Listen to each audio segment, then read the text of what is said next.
중소기업 대표로 은퇴 3년 차인 박모 씨. 회사 생활을 할 때 일도 잘하고 애살이 있어서 열심히 키웠던 아끼는 후배가 있었다고 합니다. 그 후배가 모친상을 당했다는 연락을 받고 먼 거리였지만 아내와 함께 몇 시간을 운전해 갔는데 손님도 문상객도 거의 없다시피 하여 1시간을 넘게 둘이 앉아 있다가 왔다고 합니다. 서울에서 출발해서 가다 보니 낮 시간대에 도착해 다른 손님들이 거의 없었고 분명히 후배도 나와 인사를 나누고 조의금 또한 두둑히 넣었는데 무슨 이유에서인지 장례식장을 다녀온 후로 별다른 인사나 연락 한 통 없어서 굉장히 실망했다고 토로한 적이 있습니다. 함께 회사 생활을 할 때는 간이며 쓸개며 다 빼줄 것처럼 귀찮을 정도로 옆에 찰싹 붙어서 이것저것 물어보고 살갑게 굴더니 이제는 은퇴하고 더 이상 만날 일도 없고 나에게 잘 보일 일도 없어서 그런가 싶어서 굉장히 섭섭하고 속상했다고 털어놓았는데요. 많은 50, 60대 분들이 현역 시절에는 그래도 나름 잘 나가고 인간관계도 좋았는데 은퇴 후 사람 간의 관계가 멀어지거나 계속 관계를 이어가기가 어렵다고 말합니다. 그래서 오늘은 은퇴 후 절대 만나지 말아야 할 사람들에 대해서 말씀드리겠습니다. 은퇴 후 만나면 안 되는 사람 첫 번째는 다녔던 회사 사람들입니다. 은퇴 이후에도 다니던 회사 사람들과 꾸준하게 연락도 하고 가끔 모임도 가지는 게 노년에 외롭지 않고 서로 좋은 거 아니냐고 말씀하시는 분들도 계실 텐데요. 사람들은 흔히 직장에서 맺은 인간관계가 은퇴 후에도 지속될 것으로 기대하곤 합니다. 회사에서 가깝게 지내면서 물심양면으로 도와주고 잘 해줬다면 그런 생각을 더더욱 하게 될 텐데요. 하지만 은퇴를 하게 되면 이해를 바탕으로 한 인간관계는 마치 쌓아놓은 모래성과 같아서 만남이 자연스럽게 줄어들 수밖에 없습니다. 여러분들도 은퇴 후 현재 연락하고 있거나 만남을 유지하는 전 직장 동료가 거의 없으실 겁니다. 휴대폰에 저장된 연락처만 훑어봐도 그렇습니다. 직장 동료나 일적으로 만난 사람들을 제외하면 딱히 연락할 사람이 남아있지 않는 것이 현실일 것입니다.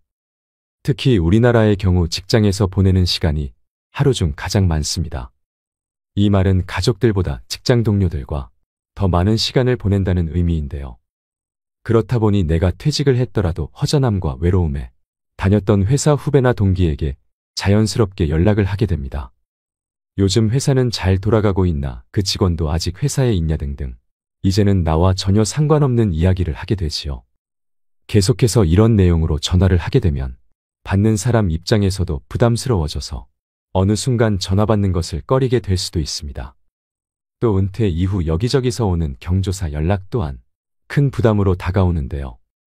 은퇴 이후 수입은 3분의 1로 줄지만 경조사를 일일이 챙기다 보면 빤한 수입으로 가랑이가 찢어집니다. 현실적으로 노후 대비가 제대로 되어 있지 않은 시니어들이 대다수이기 때문에 이 문제는 노후 생활비 사용에 큰 타격으로 다가옵니다. 한 조사에 따르면 5, 60대 은퇴자 31명 중 16명이 경조사비를 가장 부담스러운 지출로 꼽았습니다. 이처럼 은퇴 후에도 경조사비에서 자유로운 사람은 별로 없습니다. 이들은 한 달에 적게는 10만 원, 많게는 100만 원의 경조사비를 지출한다고 하는데요. 그러다 보니 피부로 느끼는 체감 경조 부담이 현역 때와는 비교할 수 없을 만큼 커집니다. 또 유독 정이 많은 우리나라 사람들은 정 때문에 또 미래에 대한 투자로 여기면서 어쩔 수 없이 경조사에 참석하고 지출을 단행하지만 사실 돌려받는 금액은 평생 내가 뿌려놓은 돈의 절반도 안 된다고 합니다. 꼭 경제적인 부분만 문제가 되는 것은 아닌데요. 나는 그래도 먼 곳까지 시간 쓰고 마음까지 써서 다녀왔는데 준 만큼 돌려받지 못한다면 배신감마저 들게 됩니다. 특히 다녔던 회사 사람들 같은 경우 친인척과는 다르게 경조금 받을 땐 좋았지만 은퇴 후 경조사를 알렸을 땐 나 몰라라 하기 십상이라는 겁니다. 이제 볼 사이도 아닌데 굳이 해야 하나라며 그냥 안면몰수하는 사람들도 태반입니다. 한 가지 분명한 점은 노후의 경조사 지출 문제를 현역 때와 같이 접근하면 믿었던 사람에게 상처받고 내 호주머니가 거덜나는 건 시간 문제라는 사실입니다. 세상사 모든 일이 내 마음 같지가 않습니다. 나는 경조사에 꼬박꼬박 참석하고 부조도 체면 생각해서 부족하지 않게 넣었는데 모든 사람들이 내 마음 같지는 않은 법이지요. 노년의 경조사비 지출을 이제부터라도 현명하게 대처하셔야 됩니다. 내가 꼭 챙기고 싶은 경조사가 있다면 굳이 먼 곳까지 참석하기보다는 부조금만 보내는 것도 한 가지 방법입니다. 끊임없는 경조사비 지출에 고민 그만하시고 당장 은퇴를 하고 나면 앞으로의 내 노후를 홀로서기 할 준비를 하셔야 합니다. 굳이 다녔던 회사 사람들과 만나서 나와는 상관없는 비생산적인 이야기만 오고 갈 것이며 내가 알지 못하는 회사 이야기라도 나오면 어느 순간 그 자리가 어렵고 부담스러워질 수 있습니다. 일본의 한 은퇴 전문가는 늦어도 60세 이후부터는 인간관계를 은퇴형으로 바꾸라고 조언합니다. 늦어도 50대, 60대부터는 새로운 인간관계를 만들기 시작해야 합니다. 아시다시피 인간관계라고 하는 것이 하루아침에 갑자기 만들어지는 것은 아닙니다. 내 곁에 좋은 사람을 두고 좋은 영향을 받고자 한다면 그 사람에게도 꾸준하게 관심과 사랑을 베풀어야 합니다. 나이 들수록 어떤 사람을 곁에 두냐에 따라 내 노후의 질이 달라집니다. 이 말은 누구라도 부정하지 못할 텐데요. 끼리끼리라는 말 들어보셨을 겁니다. 지혜로운 사람을 곁에 두는 것은 무엇보다 길어진 노후의 시간을 어떻게 보내느냐 하는 문제와도 직결되어 있습니다. 그럼 대체 새로운 인간관계는 어디에서 만들어야 되냐라고 물어보시는 분들이 계실 텐데요. 그것은 바로 내가 사는 인근이 될 수 있을 것입니다. 한창 회사 생활을 할 때는 내 거주지 주변을 둘러볼 기회가 별로 없습니다. 은퇴 후 노후를 보낼 지역을 찾았다면 이제는 대부분을 그곳에서 머물게 되기 때문에 이 라이프 타운에서 좋은 친구나 인연을 만드는 것이 무엇보다 중요합니다. 구체적인 방법으로는 근처 복지관이나 도서관, 지역센터에서 운영하는 각종 프로그램에 참여해보는 것이 좋습니다. 또 파크골프나 탁구, 그림 그리기 등 자신과 잘 맞는 활동을 꾸준히 하다 보면 비슷한 가치관이나 관심사를 가진 친구를 만나게 될 가능성이 높습니다. 노후에는 가족과 보내는 시간도 중요하지만 가족과는 별개로 친구와 노후를 보내는 것 또한 무척 중요합니다. 은퇴 후 만나면 안 되는 사람 두 번째, 돈 얘기하는 사람입니다. 일반적으로 은퇴를 하고 나면 그동안 모아둔 노후 자금도 있을 것이고 퇴직금과 같은 목돈이 생길 수 있기 때문에 아무래도 이 시기가 어쩌면 살아가면서 수중에 돈이 제일 많은 순간이 될 수 있습니다. 이 퇴직금이란 목돈은 내가 퇴직하고 나서 새로운 인생을 이모작할 때까지 버티라고 주는 돈이라고 볼 수 있는데요. 퇴직하기 전까지 고정적으로 들어가는 생활비가 있을 텐데요. 예를 들어 한 달 생활비로 300만 원씩 쓰던 것을 퇴직 후 절반 이상으로 줄여야 될 수도 있습니다. 물론 퇴직금 외에도 모아놓은 현금성 자산이 많고 연금도 매달 4,500씩 꼬박꼬박 들어온다면 앞으로 남은 노후가 크게 문제 없겠지만 앞서 말씀드렸다시피 대부분의 은퇴자들은 노후 준비를 충분히 해놓지 못한 분들이 더 많습니다. 그래서 은퇴 후 생활비를 먼저 줄이는 것이 급선무인데요. 뭐부터 줄여야 할지도 모르겠고 막상 줄이자니 딱히 줄일 것도 없어 보입니다. 그래서 퇴직한 시점에 맞추어 계약직 일자리나 시급제 아르바이트라도 찾아서 노후 생활비를 최대한 충당해 두시고 아껴서 생활비로 사용하셔야 됩니다. 노후가 길어지는 만큼 그래도 턱없이 부족한 노후 자금을 어떻게 마련해야 하나 고민이실 텐데요. 한편 은퇴자들에게 퇴직금이란 목돈이 생기면 어떻게 귀신같이 알고 많은 사기꾼들이 들러붙습니다. 이때 가장 중요한 것은 인생은 한방이지 하며 사기 수법인 줄도 모르고 사기꾼들의 화려한 언변에 속아 넘어가 자신의 노후 자금을 몰빵해버리는 분들이 있습니다. 은퇴 직후에 가장 중요한 것은 노후 자금은 크게 불려보겠다는 생각보다 지금까지 모아놓은 자금을 안전하게 지키는 일입니다. 은퇴 후에는 퇴직금을 포함한 노후 자금을 비상용 자금으로 잘 보관해 두시고 소일거리라도 찾으셔서 용돈이라도 버시는 게 정신건강과 신체건강에도 많은 도움이 됩니다. 근데 또 내 퇴직금을 통장에 넣어두면 어떻게 알고 주변 지인들에게서 돈 좀 빌려달라거나 좋은 투자처가 있다는 식으로 연락이 올 수 있습니다. 평소에는 잘 연락도 하지 않던 친구나 지인들이 어디에서 내가 퇴직했다 이야기를 들었는지 연락을 해옵니다. 은퇴 후 만날 친구나 전 직장 동료도 줄어들어 가뜩이나 공허하고 외롭던 찰나에 전에 알고 지내던 지인이나 가까운 친구에게서 연락이 오면 반가운 마음에 전화를 받아보면 갑자기 밥을 먹자고 합니다. 이렇게 오랜만에 친구 얼굴이나 한번 보고 밥이나 먹자고 나간 자리에서 서서히 본색을 드러냅니다. 곧 자신의 어려운 사정 이야기를 꺼냅니다. 자신이 여기에 투자해서 얼마를 벌었다. 좋은 투자처가 있는데 노후 자금을 많이 불릴 수 있다거나 하는 식의 얘기를 늘어놓습니다. 이처럼 사귀는 사람의 간절함이 불안함을 이용하는 심리전입니다. 내가 지금은 퇴직한 지 얼마 지나지 않아. 당장은 꽤 큰 돈의 목돈이 있지만 언제까지 이 돈으로 노후를 보낼 수도 없고 아껴가며 산다 해도 언제 바닥을 드러낼지 모르기 때문에 이 돈을 그냥 묵혀두기보다 빨리 좋은 투자로 성공해 노후 자금을 한 푼이라도 더 벌어야겠다는 조급한 심리를 이용하는 것이죠. 사기꾼들은 처음부터 계획적으로 접근하고 친절하게 대하면서 사람이 긴장을 풀게 만듭니다. 이렇게 작정하고 속이기 때문에 여기에 속지 않을 사람이 얼마나 될까요? 바보나 저런 사기나 당하지라고 장담하는 분들이 많겠지만 세상 모든 일에 확신하거나 장담은 금물입니다. 은퇴 후에는 사회와 단절되어 현실감이 떨어지거나 순간적인 인지부조화 등으로 판단력이 취약해질 수 있기 때문에 사기꾼의 표적이 되기 쉽습니다. 이 점을 항상 주의하셔야 됩니다. 보통 퇴직금이나 노후자금 사기꾼들의 수법은 이렇습니다. 주로 오랜 기간 신뢰를 쌓아온 지인 또는 가족 등의 말을 별다른 의심 없이 믿고 투자한다는 점을 이용하여 주변 지인, 가족 등에게 투자를 권유합니다. 이는 전형적인 불법 피라미드 다단계 방식이라고 볼 수 있는데요. 고수익에는 항상 그에 상응하는 높은 위험이 따른다는 평범한 진리를 명심할 필요가 있습니다. 여러분 잘 생각해 보세요. 그렇게 좋은 투자처가 있다면 왜 굳이 나에게 권할까요?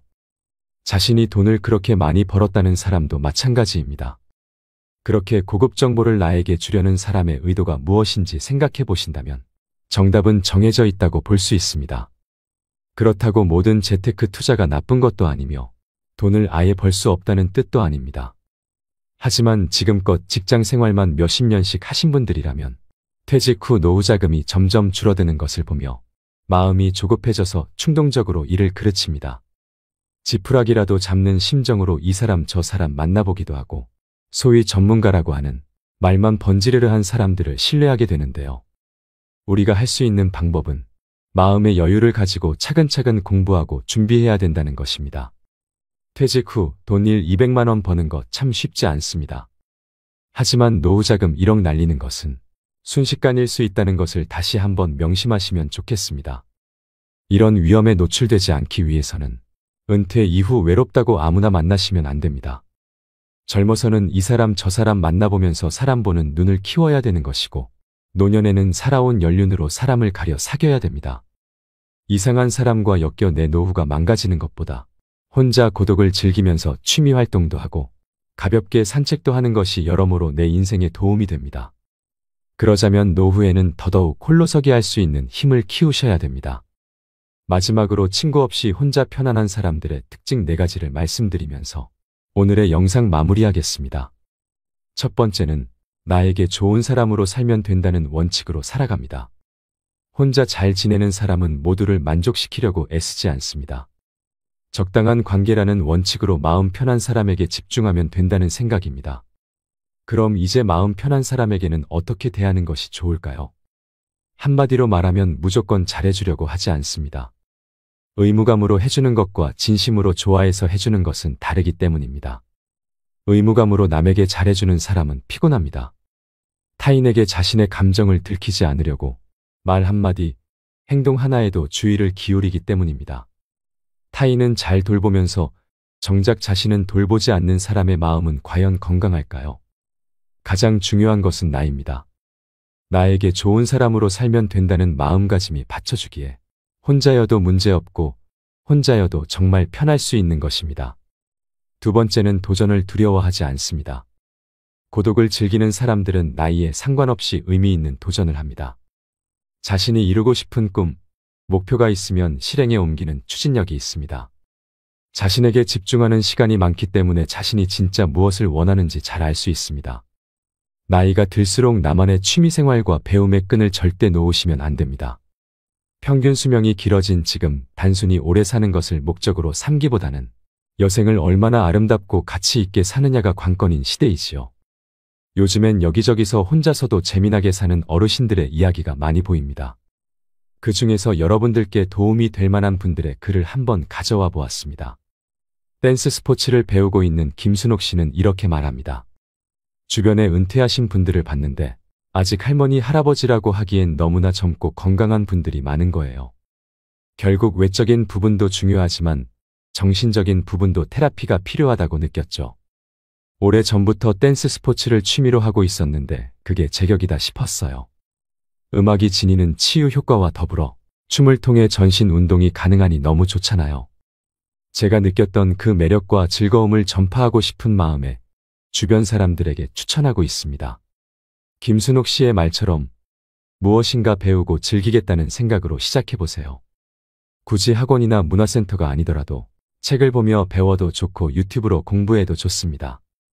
무슨 취미든 본인에게 맞는 것을 하면 됩니다. 세 번째는 모든 사람들에게 인정받으려고 하지 않습니다. 혼자 잘 지내는 사람들은 인간관계에서 모든 사람들과 잘 지내려고 하지 않습니다. 그리고 모든 사람들에게 인정받으려고 하지 않습니다. 서로가 다르다는 것을 인정하고 서로가 맞지 않는다면 그것 또한 인정합니다. 내가 사람들로부터 인정받고 싶은 마음이 없으니 자연스럽게 타인의 기대에 맞춰서 살 필요가 없는 것이죠.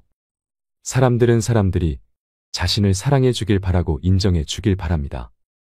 내 편이 되어 주길 바라는데 혼자 잘 지내는 사람들은 사랑과 인정을 타인에게 바라지 않지요.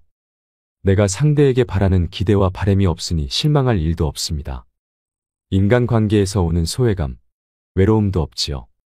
외로움은 혼자 있어서 느끼는 것이 아니라 상대에게 이해받지 못해서 외롭다고 느낍니다. 그러니 가족이 있고 연인이 있다고 해서 외로움을 안 느끼는 것은 아닙니다. 혼자서 행복한 노후를 보내기 위해서는 남에게 인정받고자 하는 마음부터 버리셔야 합니다. 네 번째는 자신의 시간을 관리하는 능력이 뛰어납니다. 언제 일어나서 어떤 시간에 무엇을 할지가 명확합니다.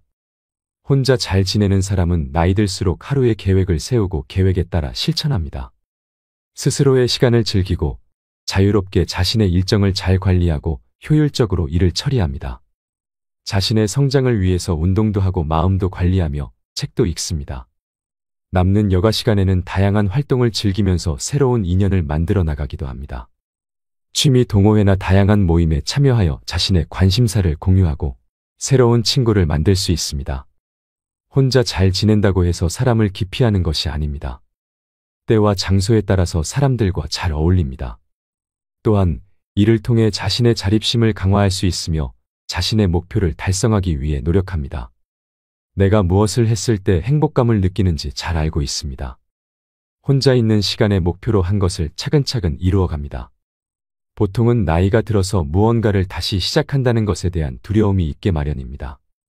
그러나 고독을 즐기는 사람들은 평소에 꾸준한 내적 성찰로 내면에 힘이 있으니 자기 확신이 있습니다. 이런 내적 힘이 나이에 상관없이 또 두려움 없이 자신이 원하는 것을 포기하지 않고 이루어 갈 수 있게 만드는 원동력인 것입니다. 오늘의 영상 어떠셨나요? 여러분의 행복한 노후 설계에 도움이 되셨길 바라며 영상이 좋으셨다면 소중한 분들에게 추천과 공유 부탁드립니다. 오늘도 노후의 지혜와 함께 해주셔서 감사드립니다.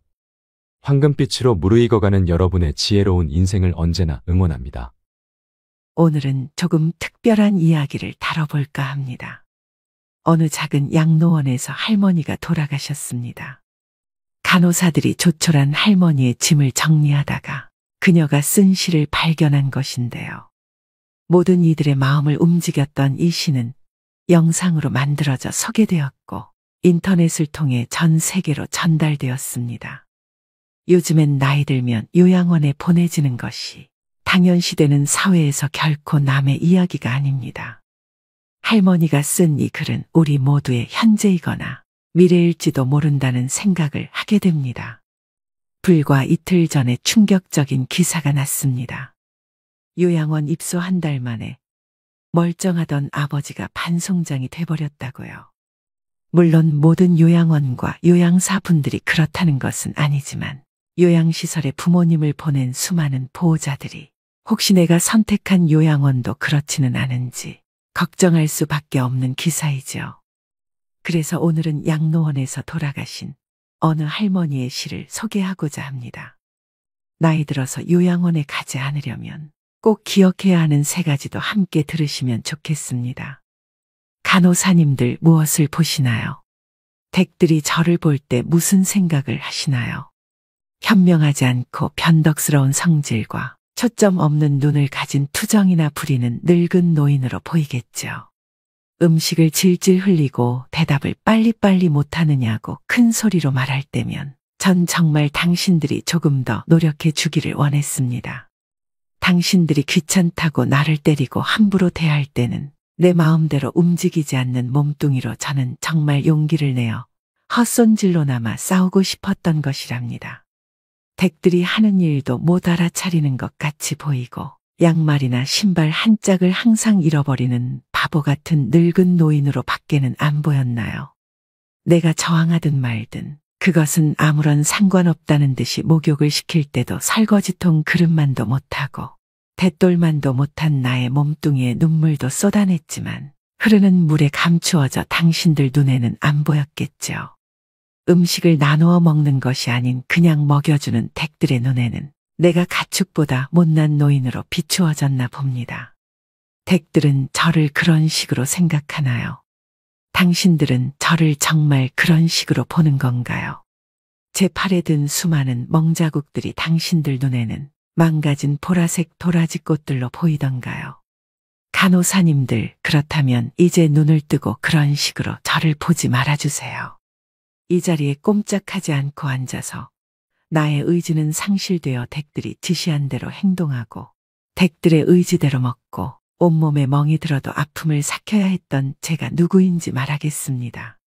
제가 10살 어린 아이였을 땐 사랑하는 아버지도 있었고 사랑하는 어머니도 있었고 형제 자매들도 있었답니다.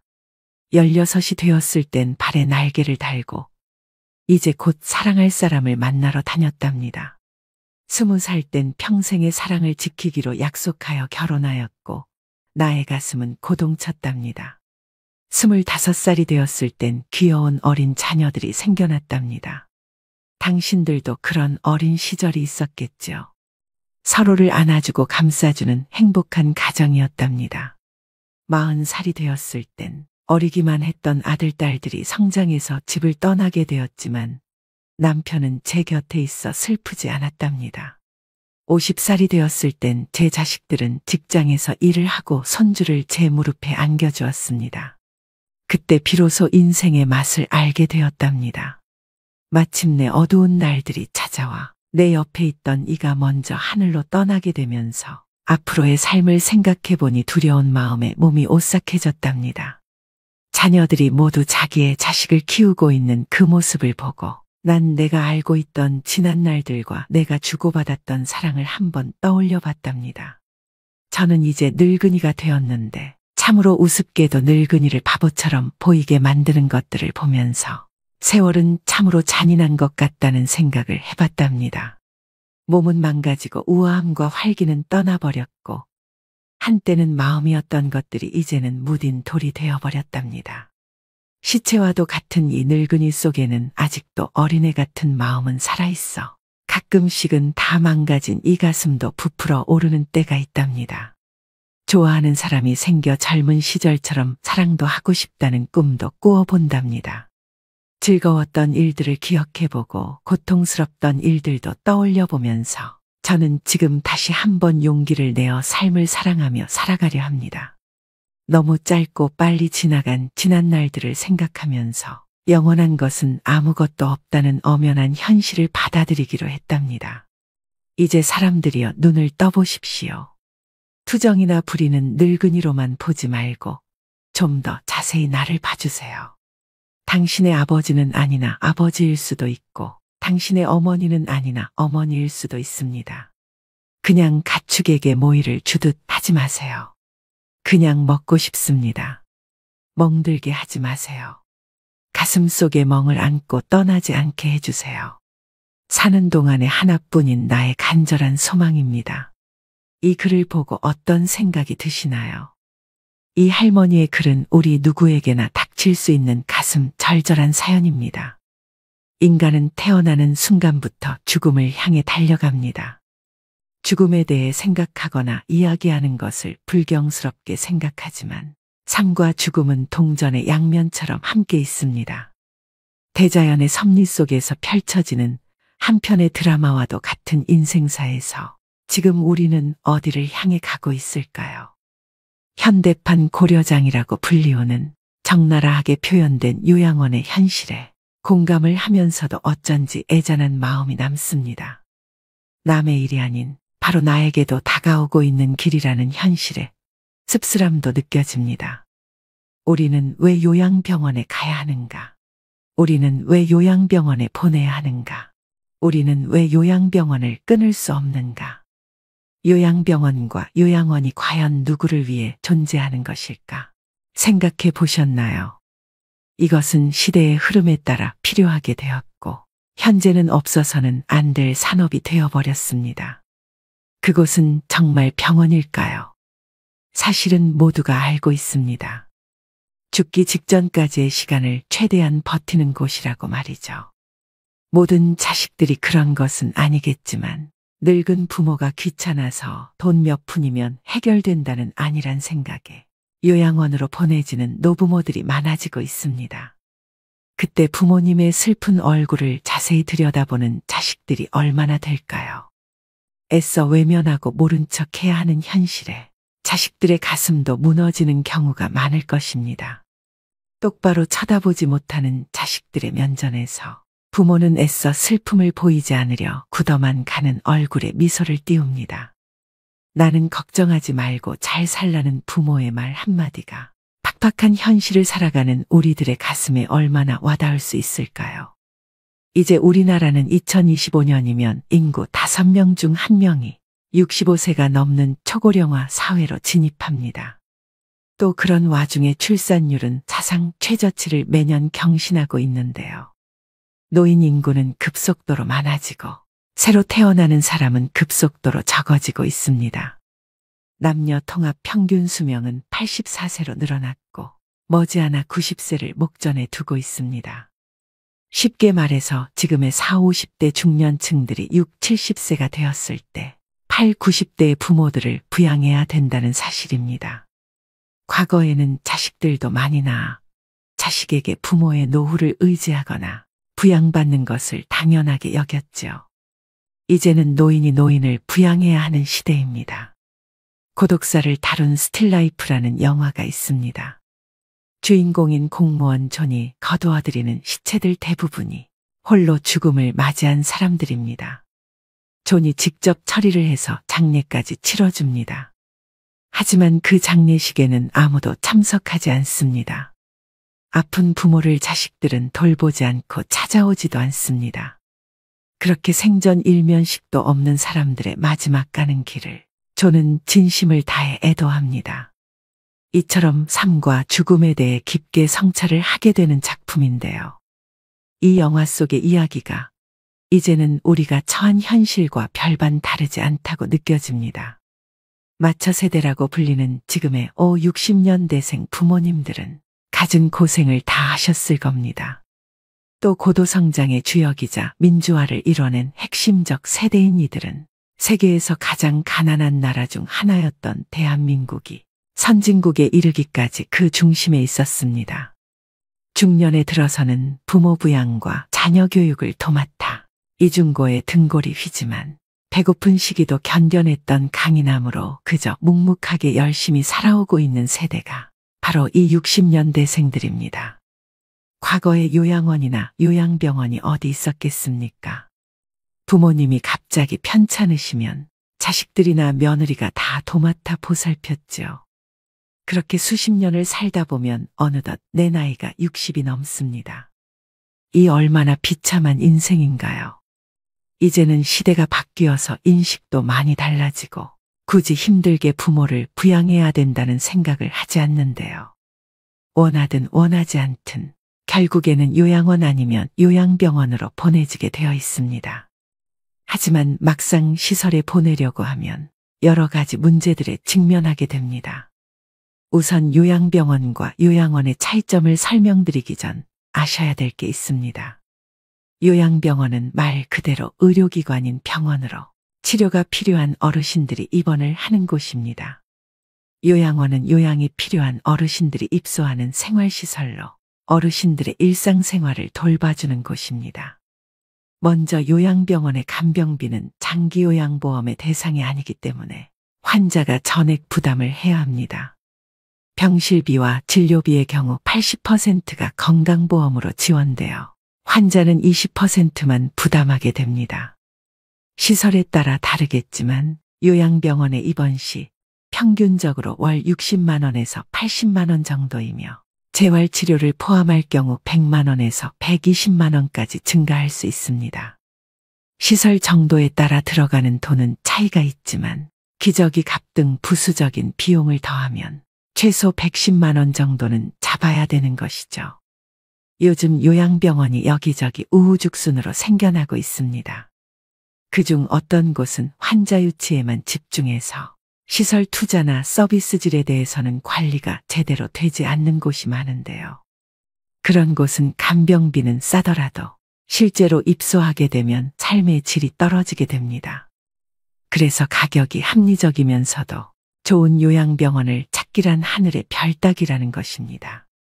두 번째로 요양원은 만 65세 이상이거나 65세 미만인 경우 치매, 뇌혈관 질환 등 노인성 질환을 앓고 있는 어르신 중 장기요양 등급을 받아야 입소가 가능합니다.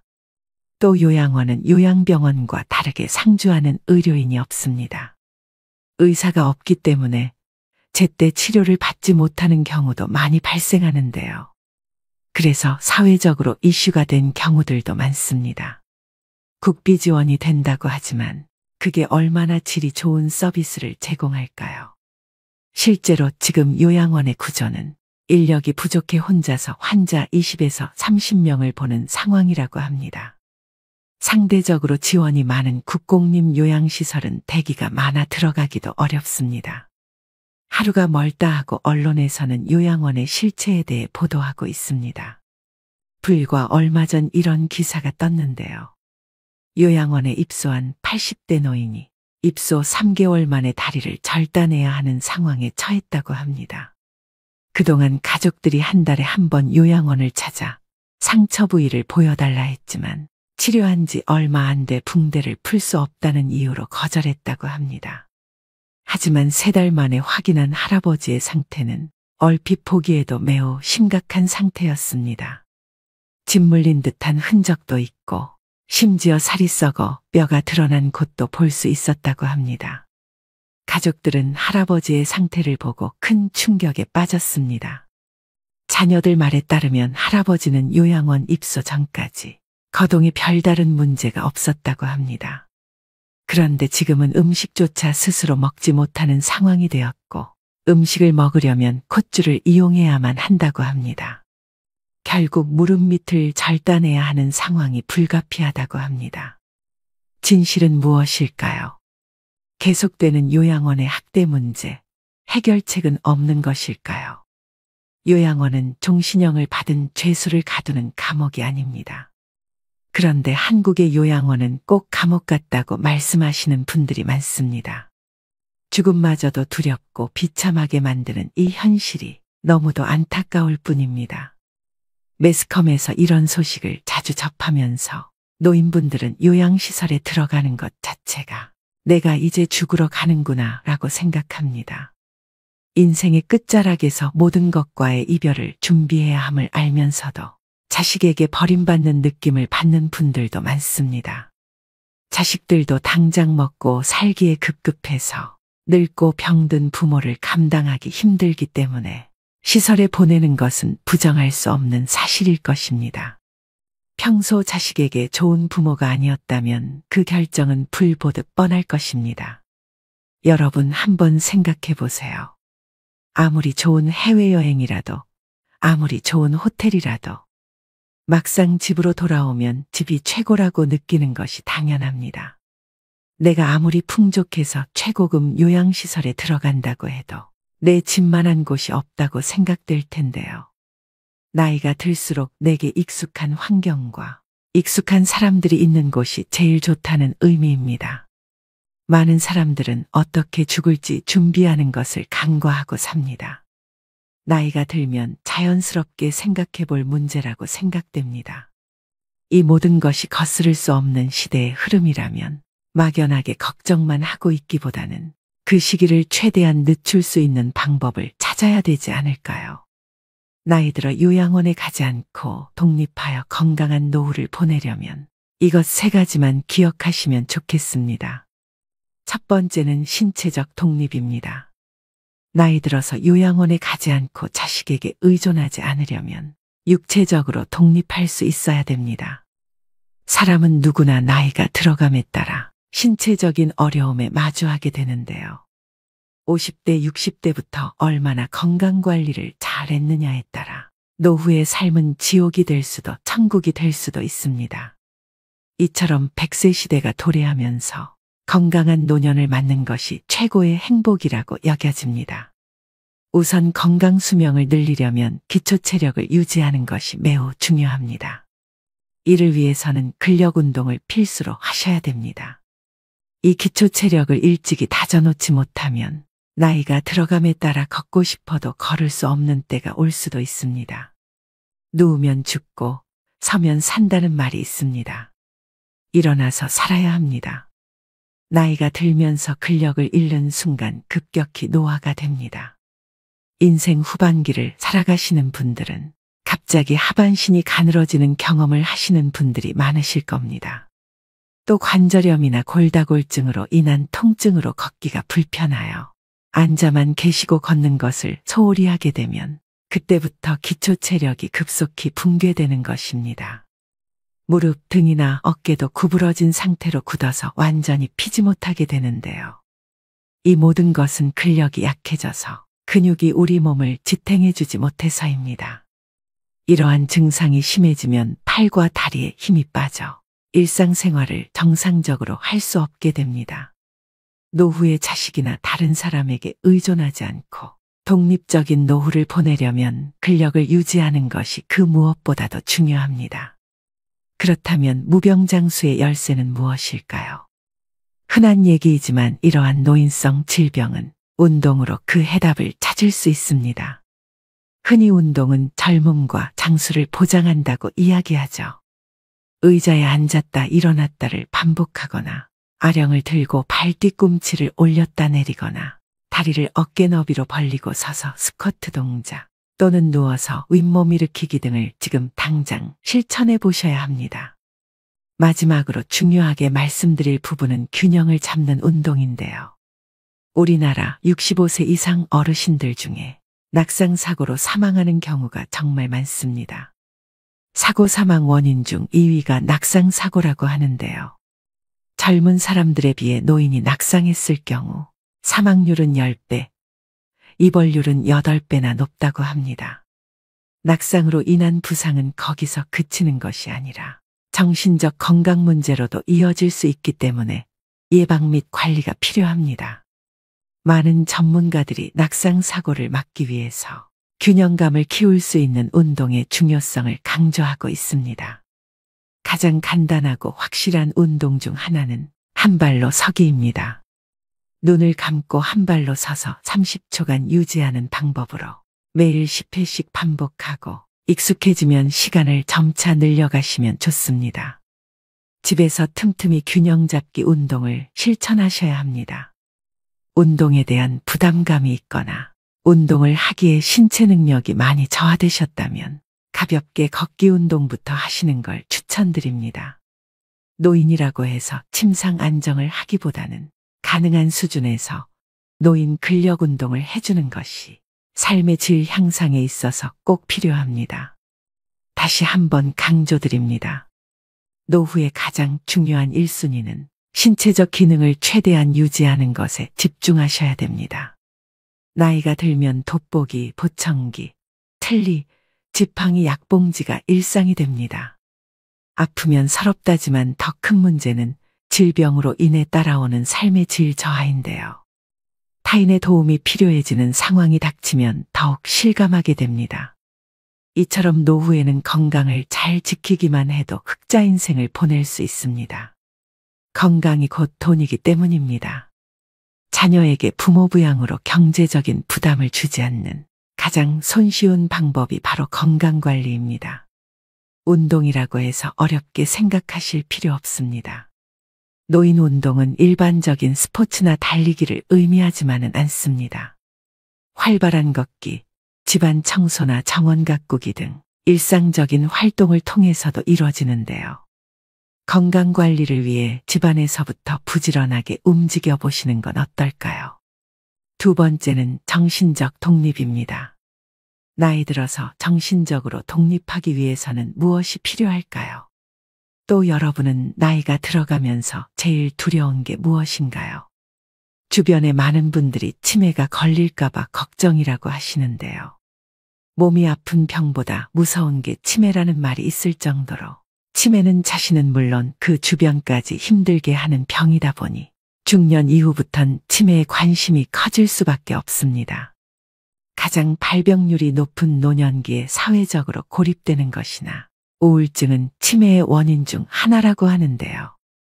그만큼 노후의 정신 건강을 위해서는 외로움, 우울감을 극복하시는 게 가장 중요합니다. 그렇다면 치매의 방법에는 어떤 것들이 있을까요?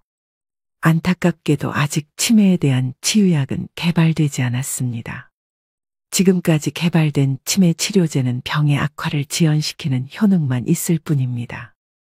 따라서 치매를 예방하기 위해 가장 중요한 것은 생활 습관을 바꾸고 식습관을 건강하게 유지하셔야 되는데요. 쉽게 할 수 있는 생활 습관으로는 음식을 꼭꼭 씹어 드시는 것입니다. 음식을 씹는 동작만으로 내려가는 혈류량을 증가시켜 뇌를 활성화합니다. 껌을 자주 씹는 것도 도움이 되겠죠. 그리고 일기는 쓰는 습관을 길러보세요. 치매 환자는 한 가지 특징이 있습니다. 치매 초기에는 단기 기억을 회상하는 데 어려움을 겪습니다. 그 이유는 단기 기억을 담당하는 뇌기관인 해마가 손상되었기 때문인데요. 이를 예방하려면 매일 일기를 쓰는 버릇을 기르는 게 좋습니다. 일기를 쓰면서 해마를 자극하고 퇴화되는 것을 방지하고 심지어 그 기능을 향상시킵니다. 뇌는 지속적인 자극을 원합니다. 그 중에서도 가장 좋은 자극은 새로운 자극인데요. 내가 평소 하고 싶은 일들을 실천하면서 생활에 활력을 주셔야 됩니다. 그리고 늘 웃으며 생활하세요. 전문가들은 웃으면 뇌가 젊어진다고 말합니다. 왜 그럴까요? 웃음은 좌뇌와 우뇌를 함께 자극하고 얼굴 근육의 움직임을 통해 뇌 회로를 활성화시키기 때문입니다. 우리가 기분이 좋으면 뇌의 혈류가 활발하게 흐르고 이로 인해 의욕이 넘치며 몸에 활력이 돌게 됩니다. 그런데 한 가지 특이한 것은 우리 뇌는 바로 진짜 웃음과 가짜 웃음을 구분하지 못한다는 것입니다. 그래서 억지로라도 웃고 산다면 진짜 웃음의 효과가 나타난다고 합니다. 그러니 지금부터는 일부러라도 많이 웃으시기 바랍니다. 또 무엇보다 사회적 고립과 우울증을 예방하기 위해 지속적으로 사회 활동을 하고 마음 맞는 사람들과 꾸준히 만나면서 소통하는 것이 중요합니다. 집에 혼자 있는 것은 치매로 가는 지름길이라는 것을 명심하셔야 됩니다. 가족이나 친구와의 만남, 취미 동아리 모임 등에 참여해 활발하게 활동하는 것이야말로 뇌에 좋은 자극을 줍니다. 종합적으로 노후의 정신적인 건강을 위해서는 긍정적인 마음으로 스트레스를 해소하고 혼자 있지 마시고 여러 사람들과 자주 어울리면서 즐겁게 사셔야 합니다. 부정적인 생각은 버리시고 지나간 과거를 후회하지 마세요.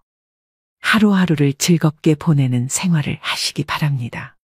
마지막 세 번째는 경제적 독립입니다. 길어진 노후를 대비해서 젊은 시절부터 경제적 자립을 위한 준비를 하셔야 됩니다. 더구나 노후의 자식에게 짐이 되지 않으려면 경제적으로 여유가 있어야 하겠죠. 자식을 키우다 보면 돈이 들어가는 일이 상당히 많은 것이 사실인데요. 노후 준비 안 된 부모들이 많은 것도 어찌 보면 당연한 일이지만 결과적으로는 가난한 부모는 자식들에게 짐이 될 수밖에 없는 게 현실입니다. 일은 넘으면 힘 빠져서 돈 쓸 일도 별로 없을 텐데요. 주변의 노후 준비를 소홀히 하는 사람들은 이렇게 변명하기도 합니다. 하지만 노년기에는 노부모 간병, 자녀 지원, 배우자 병환, 주택 수리 등 오히려 예상치 못했던 목돈 지출이 발생하기 쉽습니다. 이런 돌발 상황에 대비하려면 일찍부터 경제적 독립을 준비하셔야 됩니다. 잔고가 바닥나면 일하면 되잖아 라고 생각할 수 있지만 건강이 나빠져서 예전처럼 돈을 벌지 못할 가능성이 높습니다. 하지만 신체적 여건이 되시는 분들은 무리하지 않는 선에서 현역으로 일을 계속 하시는 게 좋습니다. 또 젊었을 때 모아둘 거리라고 후회하지 않으려면 저축하는 습관을 몸에 익히셔야 합니다. 소득이 줄어들면 그에 맞춰 씀씀이도 줄여야 하지만 한번 높아진 소비 수준을 낮추기란 쉽지가 않습니다. 하지만 은퇴가 임박했다면 온 가족이 한마음으로 덜 쓰고 짐을 줄이는 연습을 하셔야 합니다.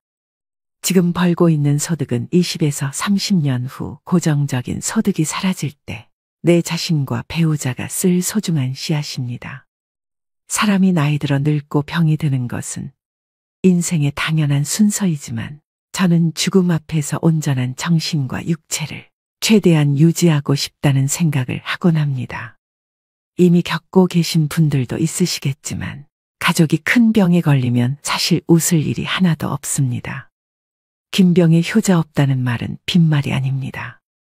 가족 모두가 괴롭고 힘들어집니다.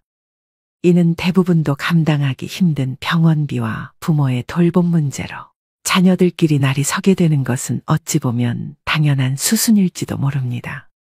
그 모습을 바라보는 부모는 얼마나 마음이 아플까요? 아무것도 해줄 수 없는 현실에 그저 눈물만 흐를 것입니다.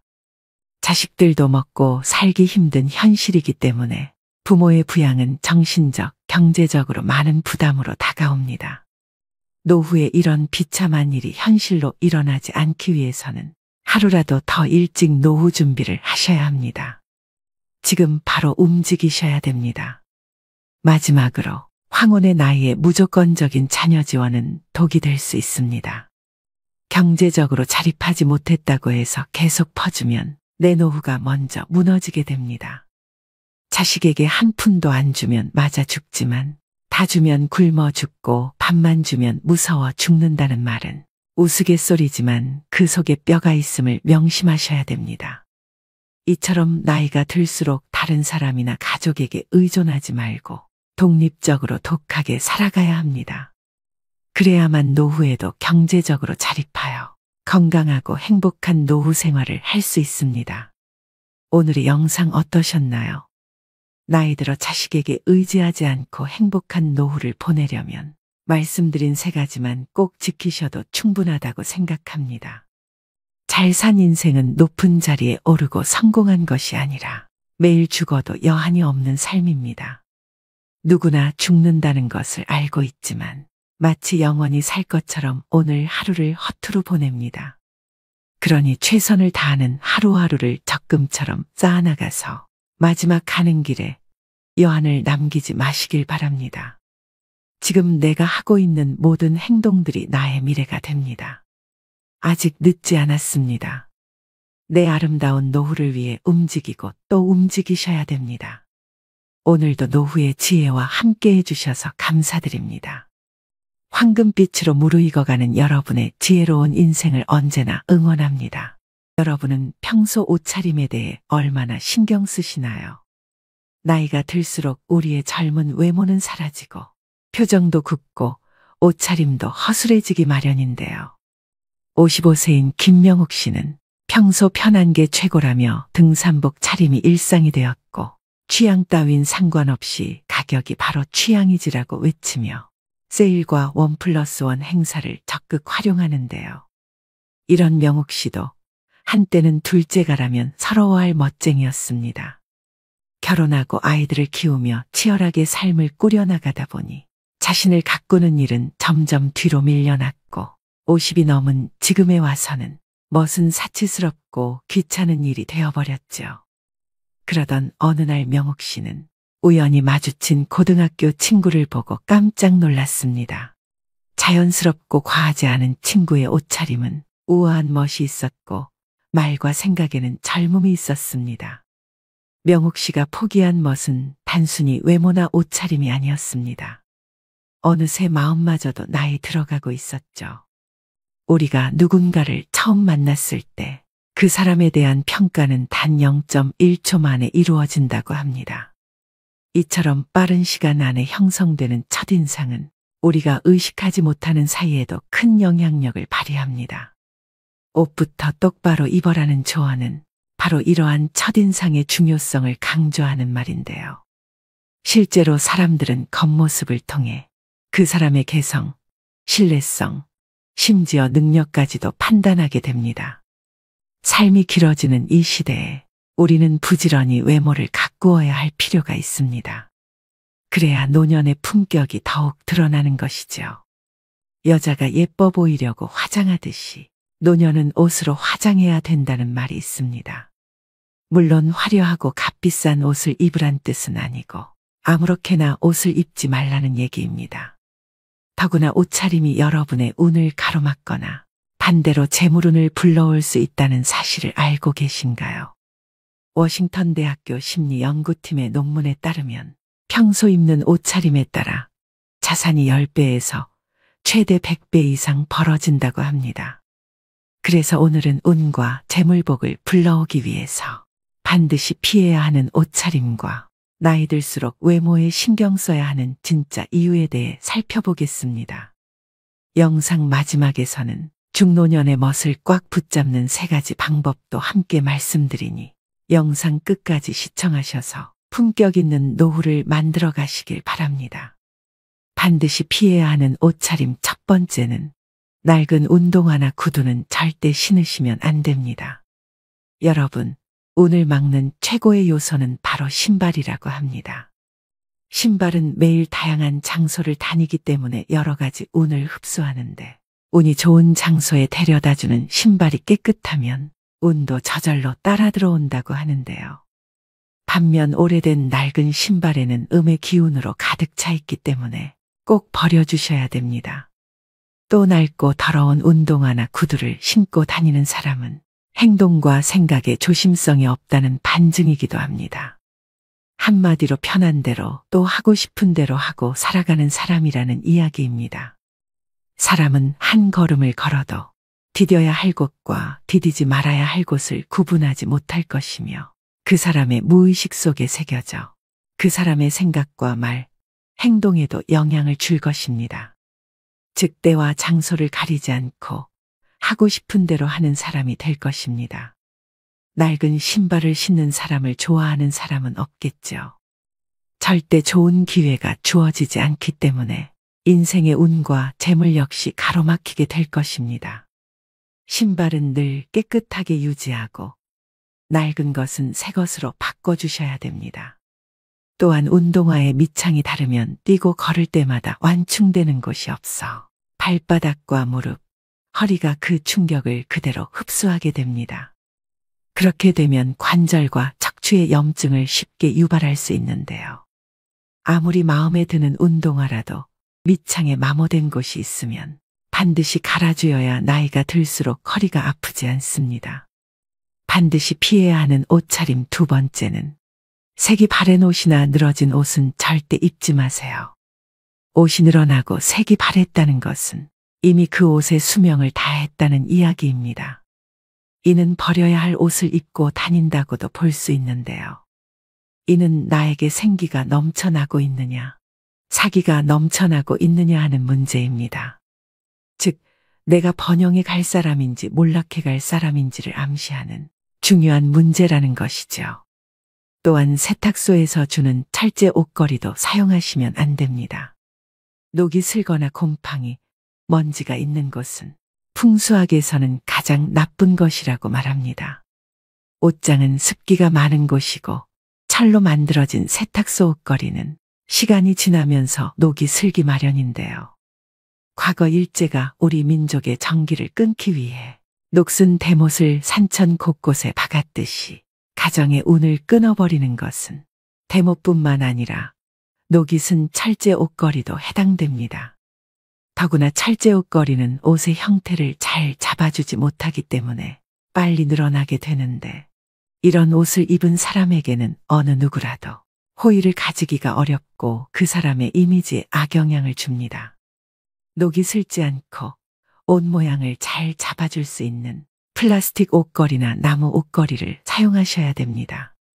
또 한 가지는 옷이나 옷장에서 좋지 않은 쾌쾌한 냄새가 난다면 힘든 삶을 살아가게 됩니다. 옷장과 옷방 환기를 자주 시키고 습기제와 방향제를 넣어두는 것도 잊지 마셔야 됩니다. 반드시 피해야 하는 옷차림 세 번째는 허전한 손목이나 목은 불운을 불러옵니다. 목걸이나 반지에는 펜던트나 보석 같은 구심점이 있는 것처럼 옷에도 포인트가 있어야 하며 사람의 말과 행동 등 우리 인간이 살아가는 모든 곳에는 이러한 포인트가 있어야 합니다. 똑같은 넥타이를 하더라도 핀의 유무에 따라 그 정갈함이 완전히 달라져 보이게 됩니다.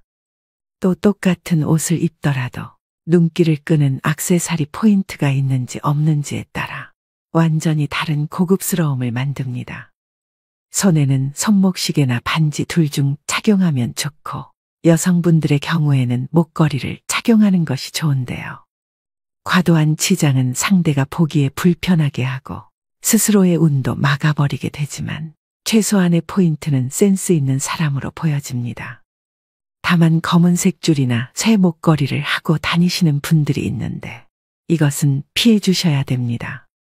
금, 은을 제외한 다른 물질로 만들어진 목걸이는 기운을 막아버리기 때문입니다.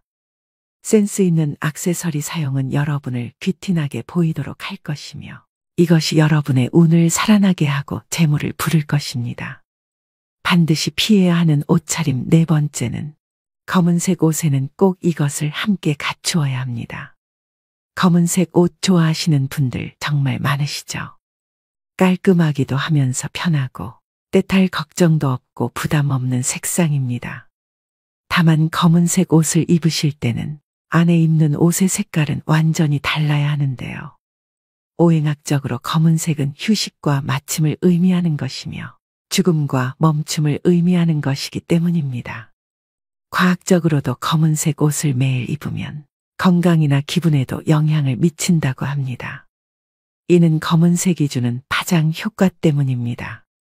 색에는 심리를 좌우하는 생체적인 파장이 있습니다. 흐린 날에 밝은 색 옷을 입으면 기분이 밝아지는 것처럼 상대적으로 이 검은색 옷은 기분이 가라앉고 또 소심해지기 때문에 좋지 않은 운기를 겪는 경우가 많다고 합니다. 되도록 밝은 색의 옷을 자주 입는 것이 좋겠지만 검은색 옷을 입으실 경우에는 꼭 밝은 색의 옷과 같이 입어서 색의 중화를 만들어줘야 함을 명심하셔야 됩니다. 반드시 피해야 하는 옷차림 다섯 번째는 구겨진 정장이나 외투는 꼭 다려서 입으셔야 합니다. 여러분 외투나 정장이 구겨졌다는 것은 이 사람이 아주 게으른 사람이다 라는 것을 반증하는 모습입니다. 옷을 걸어두지 않고 어디든 함부로 던져 보관하는 사람이라는 이야기이죠. 물론 현대 인상학자들 역시 이러한 사람은 항상 일정한 형식이나 절차가 없이 편한 대로 막 살아가는 사람이라고 표현을 하며 또한 타인에게 절대 호감을 얻을 수 없는 사람이라고 얘기하고 있습니다. 우리 조상님들 역시 그 어려운 생활 여건 속에서도 의복 손질은 항상 정갈하게 하셨고 의관을 정제한다 라는 표현을 쓰시므로 옷차림 하나 삐뚤어지지 않아야 한다라고 말씀하셨습니다. 물론 이것이 현대로 말하면 정장이나 외투가 됩니다. 생각대로 되고 말하는 대로 된다는 말이 있습니다. 여러분의 생각이 바르고 여러분의 행동이 바르다는 것을 타인에게 보여주는 가장 첫 번째 모습이 바로 정장과 외투입니다. 예전 EBS 방송에서 옷차림의 중요성에 대해 방영된 적이 있었는데 같은 남성이 다른 옷차림을 한 모습을 바라보는 여자의 인터뷰였는데요.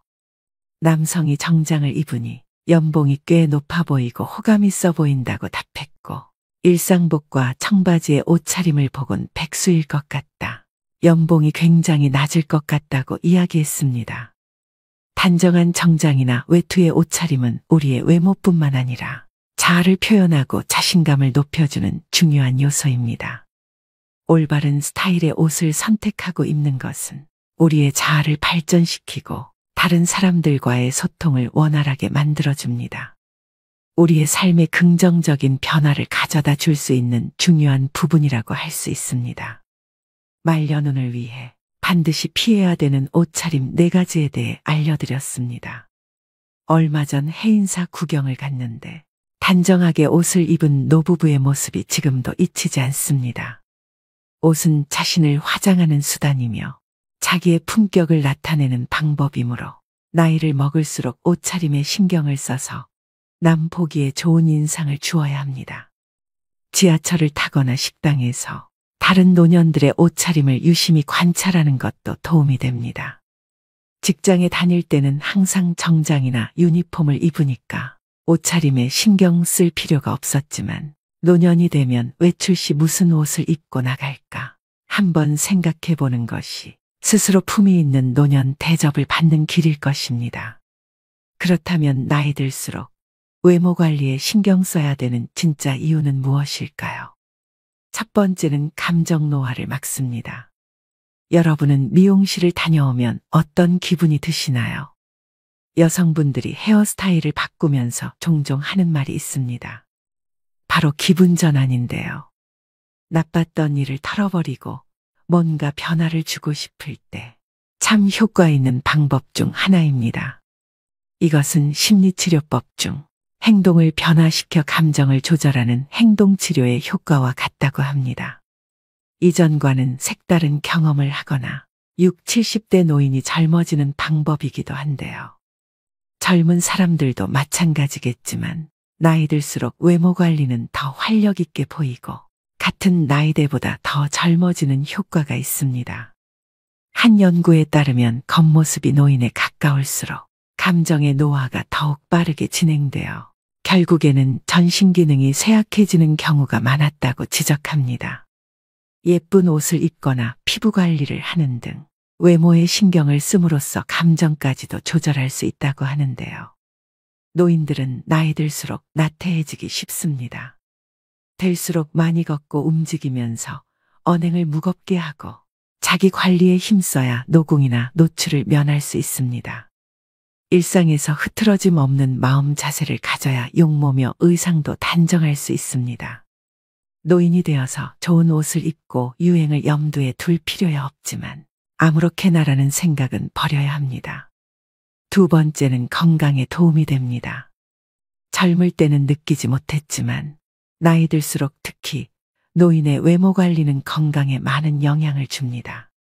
여러 연구와 논문에 따르면 외모에 신경 쓰는 사람은 대체로 건강하다고 합니다. 화장이나 외모 관리 행동이 여성 노인들의 우울증을 예방하는 효과도 있는데요. 실제로 60세 이상 분들 중 많은 분이 외모 관리는 죽을 때까지 하는 거라고 생각하고 있으며 외모 관리를 하는 이유는 더 나은 삶의 질, 자기만족 등을 꼽았다고 합니다. 노화는 자연의 섭리인 만큼 누구나 나이 들어가며 세월의 흔적이 외부로 드러나는 노화 현상은 어쩔 수가 없습니다. 노화 현상을 아예 멈추려고 하거나 다시 젊은 시절로 돌아가게 만드는 것은 불가능에 가깝습니다. 그렇지만 은퇴 후에 이제는 자유인이라며 흐트러진 외형의 모습이라면 자신의 용모를 한 번쯤 다시 생각해 볼 문제가 아닐까 싶습니다. 자기 관리는 체력에도 격차가 벌어지지만 정신적인 면은 그 수준 차이가 더 큽니다. 세 번째는 정신을 가다듬는 효과가 있습니다. 사실 외모 관리는 의지력과 꾸준함을 요구한다는 면에서 운동과 같습니다. 외모에 신경 쓴다고 다소 격이 낮다는 듯 말하지만 부지런해야 외모 관리도 할 수 있습니다. 최근 최강동안으로 단연 손꼽히는 가천대학교 이기려 총장님은 1932년생으로 90세가 넘으셨는데도 50에서 60대처럼 보입니다. 정말 감탄한 것은 그분의 자기관리 능력입니다. 부지런하지 않으면 안 되고 절제할 것도 많은데 그것을 지켰다는 것은 대단한 의지력입니다. 여기서 외모 관리에 또 다른 힘을 발견할 수 있습니다. 바로 나태해지는 자신을 돌려 세우고 정신을 가다듬게 도와준다는 것입니다.